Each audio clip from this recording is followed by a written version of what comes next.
exciting news. Not going to be coming from me though, it's going to be coming from Martin the Saban-Smith.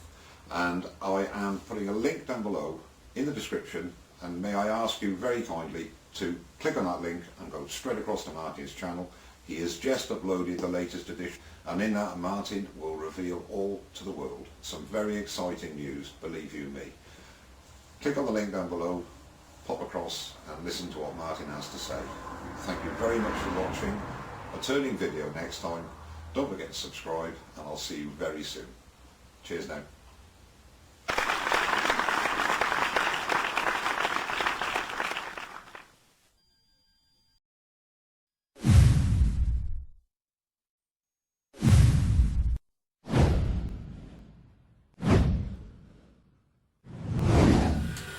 Well, I can't believe.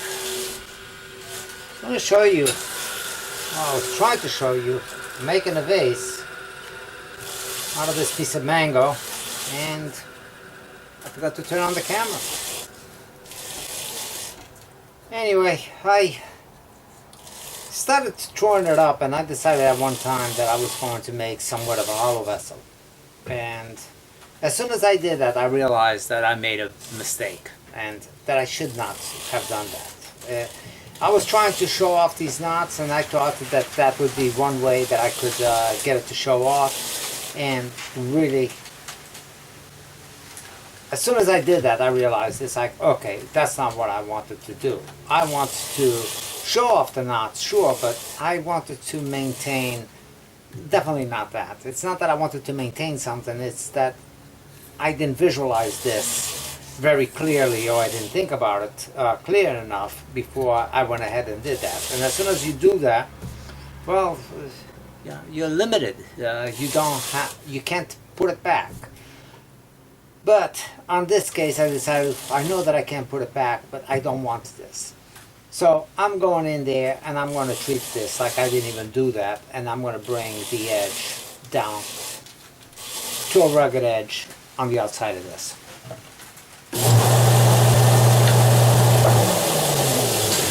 The lathe's right now at 340 RPMs. I did that to core out the inside. As a matter of fact, before I change the speed, I'm going to core up, hollow it out a little bit deeper inside.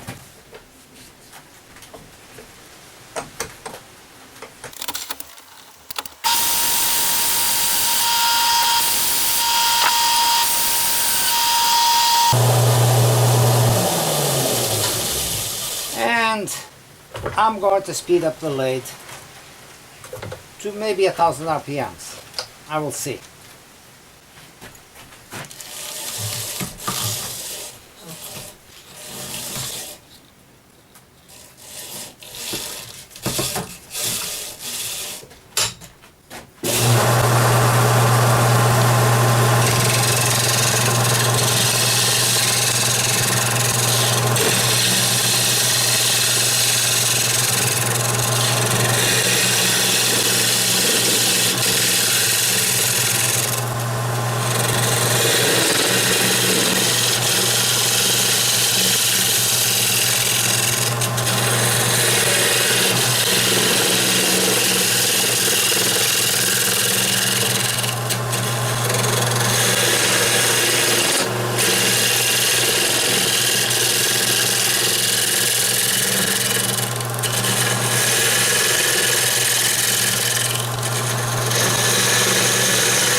Well, a little bit of CA will assist me on the bark. The bark is very thin on the edge. It has where that knot came through, which is great. I love that. I did lose the knots that I wanted to initially maintain on the piece, but you know, that was the sacrifice I gave up as soon as I started rolling it over, because I no longer have bark going through all of these areas, and if I hadn't done that, of course there would have been bark everywhere on this. Is the piece ruined? No, I don't think so. But is it at its best? No, I don't think so either. It would have been, I would have been much better hadn't I done that round over with this particular piece. But that's the beauty of wood turning. You make decisions, and you live by the decisions you make, or you modify and see what else you can produce with it. This is the case where I modified, and I will be okay with the decisions that I made.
Well, applying a little bit of Minwax sanding sealer to this, and of course as soon as I apply this, the wood grain and especially the bark area really pops up.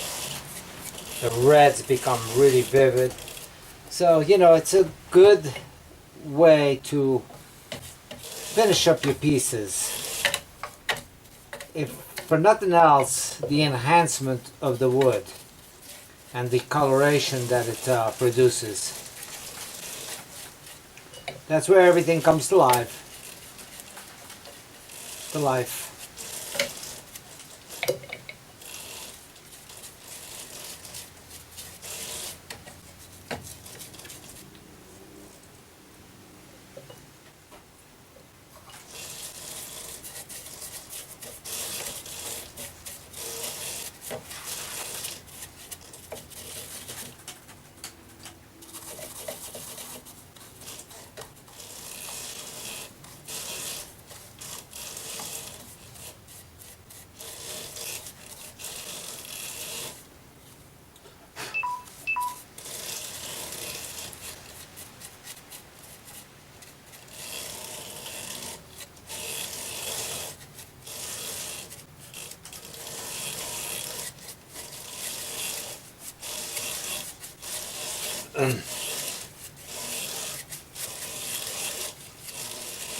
So once this is done,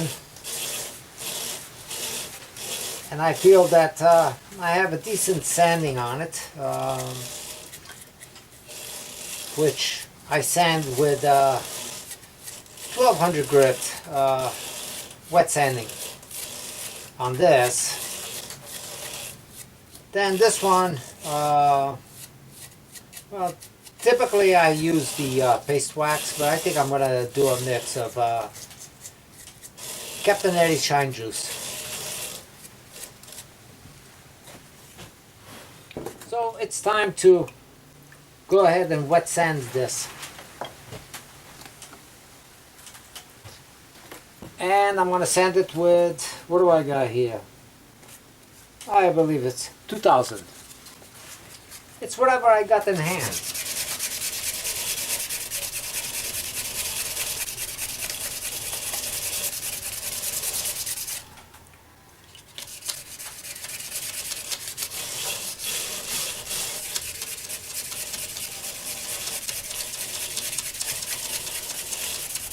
Now, one thing you'll never see me do, and I've had questions about this. It's like, Albert, I try sanding sealer, and when I go to sand it up, it gums up my sandpaper.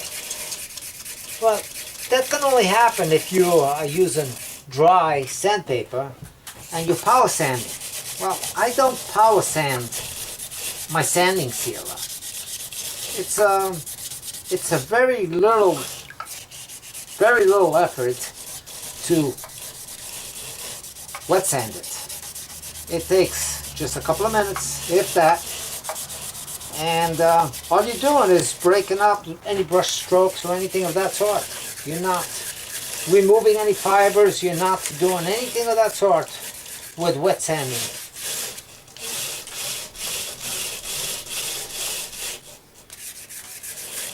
So, and that's it. This is live, no cuts, no takes. What you saw me doing here, it's how long it takes me to do this. It's really just a matter of, oops, I lost that little knot. I wanted it there, but that's fine as well.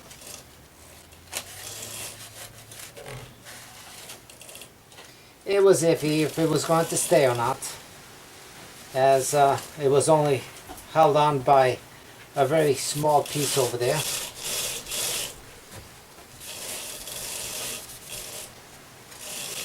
And after applying the sanding sealer, the one thing that's a little bit critical is to make sure that you dry it up.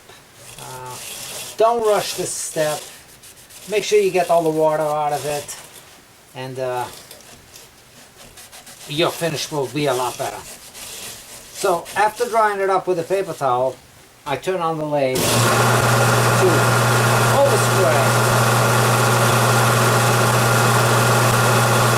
to remove any additional moisture that I got.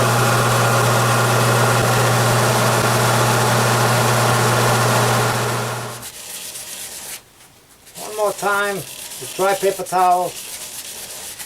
Make sure that I get all that moisture out of it.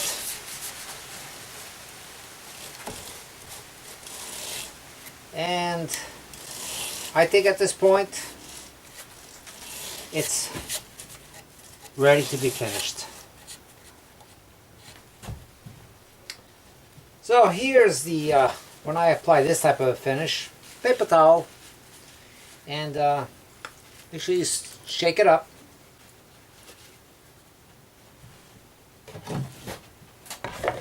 And apply some to the paper towel or directly to the wood.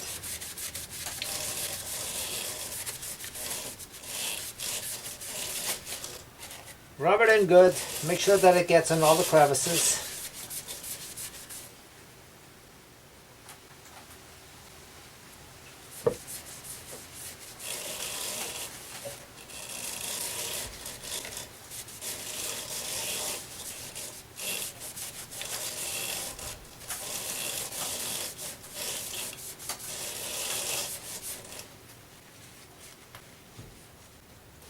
Same thing on the inside.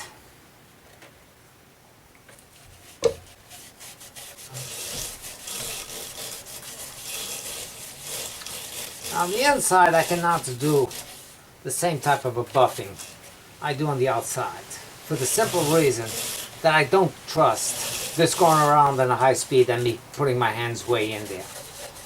So I don't achieve the same look inside as I do outside. Now there's other ways I could do that.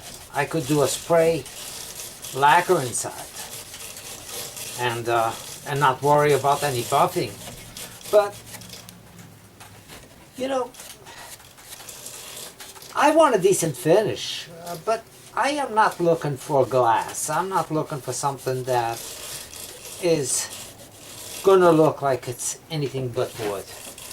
I'm looking for a finish that will be durable, and it looks like it was planned out, and it's not offensive.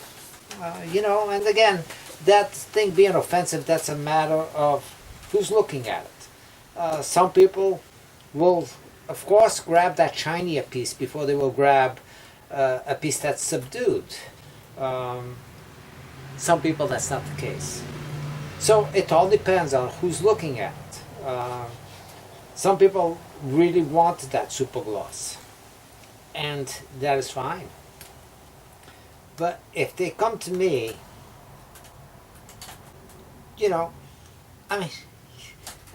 they come to me, that's not even an issue. It's not that I can't produce. It's that I would rather not spend the extra time or risk to produce that super high finish when I personally prefer it that way. So I would rather somebody buy something from me or take something from me because they liked the overall and everything that's in conjunction with the piece, and not because it's a wow factor on the gloss or something like that. And I'm not saying that, because you created something really glossy, that doesn't mean that it's, it lacks somewhere else. You applied yourself to achieve that. But me, I don't apply myself to get to that point. I rely basically on what I got going on with the piece, and that's it.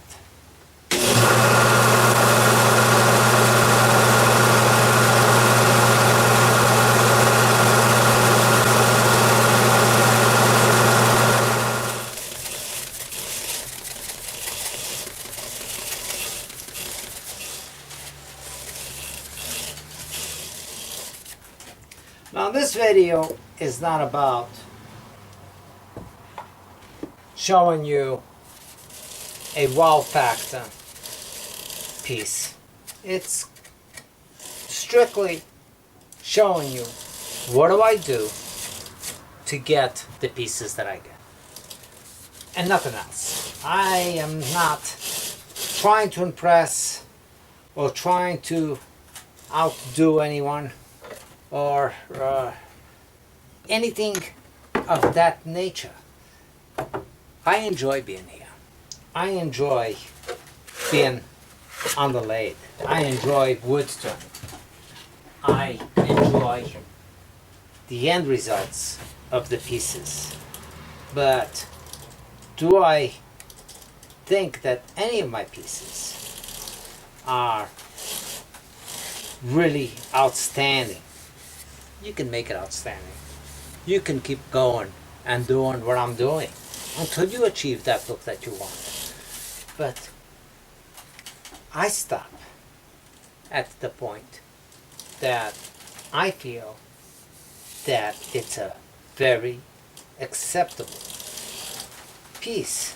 And I let a little bit of the flaws come true. I'm not worried that somebody's going to come in and say, "Oh, Albert, you left a little pit over there, or you left this a little rough," or whatever.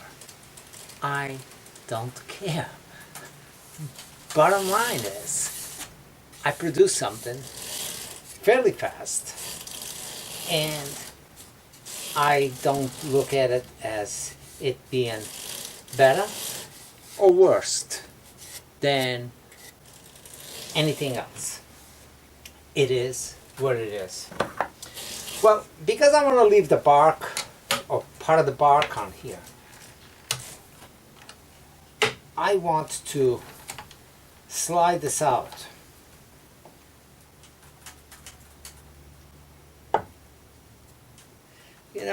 It actually doesn't look bad even without me doing anything to the bottom. It could be a little bit flatter because I didn't recut it. So when I got something like this, it's always a question, okay, if I have to finish the bottom, how do I go about finishing the bottom? So, options. I got this. That's for my big jaws like this, I think. It used to fit, but last time I tried it, I think I was actually a little bit undersized, and I am. So, technically, good stuff. The vase like this, put it in between centers and go in there and true it up. And I have a smaller one that might not work for me, but I will see for the smaller jaws. And yes, and that will work for me, small jaws. So I will remove these.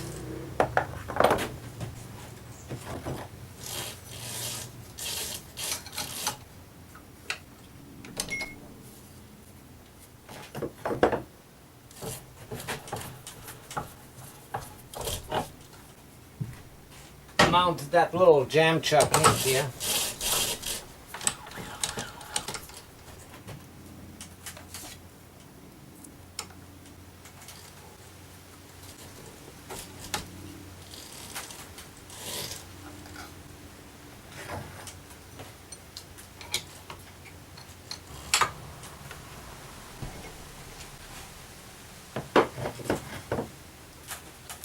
And now I can insert my vase in there. Of course, my live center.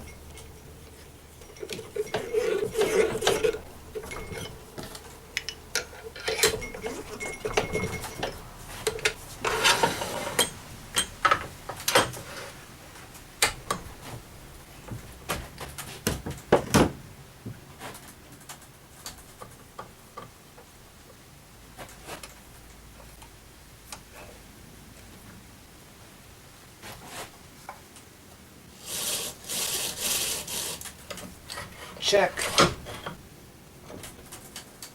for accuracy, and it's not bad at all. Just gonna take it a slight bit that way, and that is good. Parting tool, and go in here and start parting this out a little bit. Now it is going fast still.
Well,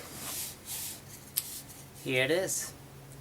It's a Spalted Mango vase. Now the vase, even though it's still the black, came out a lot nicer than the box that I just did. The bark going through looks very nice. The knot that popped out over here, that looks good. That enhances it. The inside, it's okay. The bottom, the spalting is consistent going through the whole piece. But this over here looks really nice. This black going through there.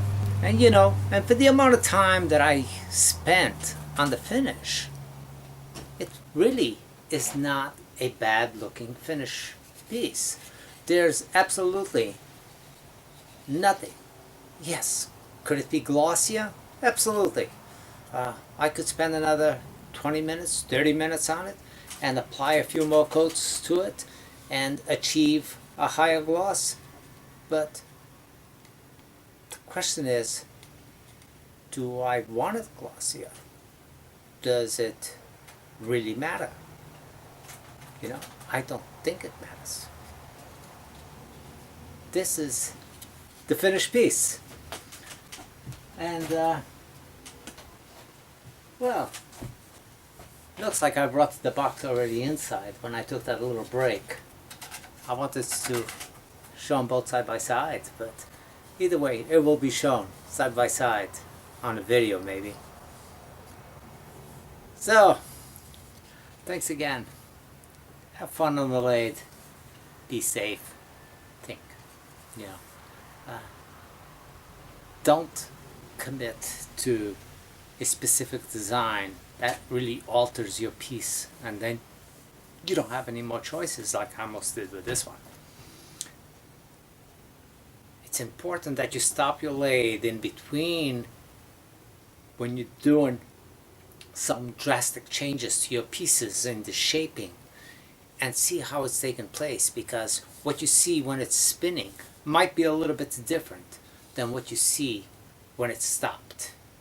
So on this case, I was doing the round over on it, and I'm glad I stopped at the time I did. I should have stopped even earlier. I shouldn't have even started doing the round over and really studied the piece a little bit more. But either way, I did that round over and I really did not like what it was doing.